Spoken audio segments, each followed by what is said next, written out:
Strike down कर दिया है, उसे असंवैधानिक बताया है। मुझे लगता है कि इलेक्टोरल बॉन्ड के संबंध में जो भी मतलब सुप्रीम कोर्ट ने बताया है तो उसके बारे में मुझे पूरी जानकारी तो नहीं है, लेकिन सुप्रीम कोर्ट का हम आदर करते हैं। सुप्रीम कोर्ट ने जो गाइडलाइन दी है उसके मुताबिक हमें विचार करना होगा और उसकी जानकारी लेकर मैं मेरी भूमिका बाद में रखूंगा, लेकिन सुप्रीम कोर्ट ने जो फैसला दिया है उसके बारे में मैं उसका स्टडी करूंगा। दूसरी तरफ सरकार और लेकर किसान सिंधु बॉर्डर पे और पंजाब हरियाणा से लगे हुए बॉर्डर पे प्रदर्शन कर रहे हैं। मुझे लगता है कि सिंधु बॉर्डर पर और भी दूसरे बॉर्डर पर किसानों का आंदोलन चल रहा है, जिस तरह इसके पहले भी 1 साल भर आंदोलन चलता रहा था और माननीय मोदी जी की सरकार किसानों के भले का विचार करती है। मोदी जी की सरकार ने जो कानून किसानों के लिए लाया था वो उनके फायदे का था, लेकिन किसानों ने मतलब उसके खिलाफ आंदोलन शुरू किया। 1 साल भर आंदोलन चलता रहा, लेकिन उनकी भावनाओं का विचार करते हुए नरेंद्र मोदी जी ने उस कानून को पीछे लेने का निर्णय लिया था। तो हमारी सरकार, मोदी सरकार है, किसानों का विचार करने वाली सरकार है। जरूर किसानों का जो आंदोलन चल रहा है उसके बारे में हमको बहुत बड़ा रिस्पेक्ट है। किसान जो होते हैं वो हमारे आदरणीय हमारे लिए होते हैं और सरकार के साथ उनकी चर्चा चल रही है। कोई न कोई तो मार्ग निकलेगा और किसानों को न्याय मिलेगा, ऐसा मुझे पूरा विश्वास है। और पश्चिम बंगाल ने कहा है कि यह बहुत ही दुखद है कि पश्चिम बंगाल में जहां महिला मुख्यमंत्री हैं, उनका नाम ममता है, लेकिन उनका कोई भी काम ममता वाला नहीं है। मुझे लगता है कि जो वेस्ट बंगाल में जो कुछ हादसा हुआ है ये अच्छी बात नहीं है। माननीय ममता बनर्जी वहां की मुख्यमंत्री है और वो मुख्यमंत्री होते हुए भी वेस्ट बंगाल में इसी तरह का अत्याचार होना ठीक नहीं है। तो जरूर उसमें माननीय मुख्यमंत्री ममता बनर्जी ध्यान दें। अपने राज्य की लॉ एंड ऑर्डर की तरफ उन्होंने ज्यादा ध्यान देने की आवश्यकता है।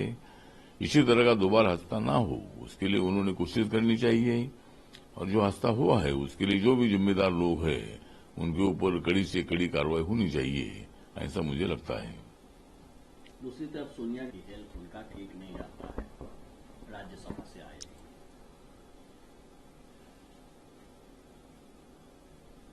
हाँ, तो मुझे लगता है कि सोनिया गांधी जी कांग्रेस पार्टी की राष्ट्रीय अध्यक्ष भी रही है, कांग्रेस पार्टी की सीनियर नेता भी है और मतलब उन्होंने अभी लोकसभा ना लड़ते हुए उन्होंने राज्यसभा में जाने का निर्णय लिया और वो राजस्थान से अभी राज्यसभा में आ रही है। उनका राज्यसभा में स्वागत है, लेकिन जिस तरह उत्तर प्रदेश की स्थिति जो है इसको देखते हुए 2019 के चुनाव में राहुल गांधी को भी मतलब हार का सामना करना पड़ा था अमेठी में।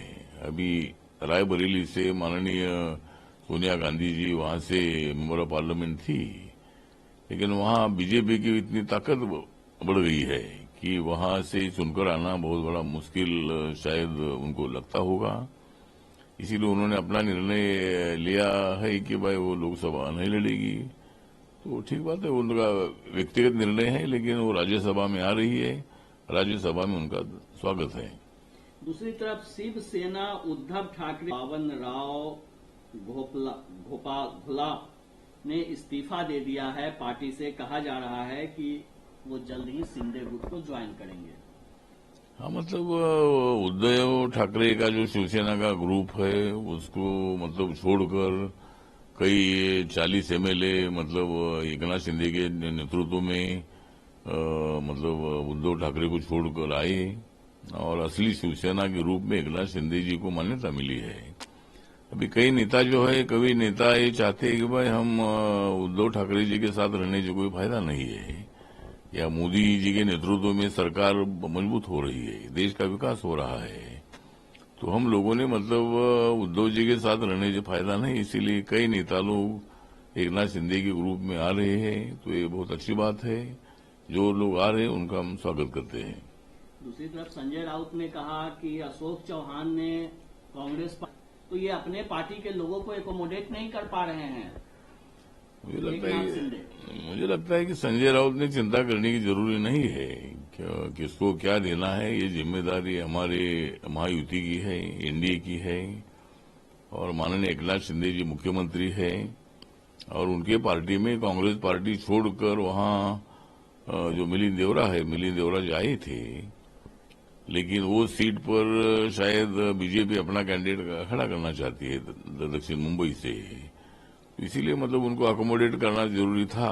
तो इसीलिए उनको मिलिंद देवरा को राज्यसभा में ले लिया है माननीय सीएम एकनाथ शिंदे जी की सिफारिश पर।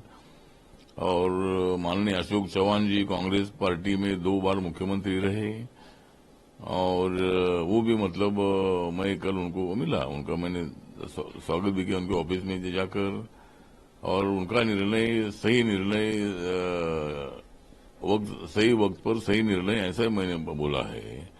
और मैंने ये बोला है कि जिन्होंने कांग्रेस पार्टी को दिया है बहुत बड़ा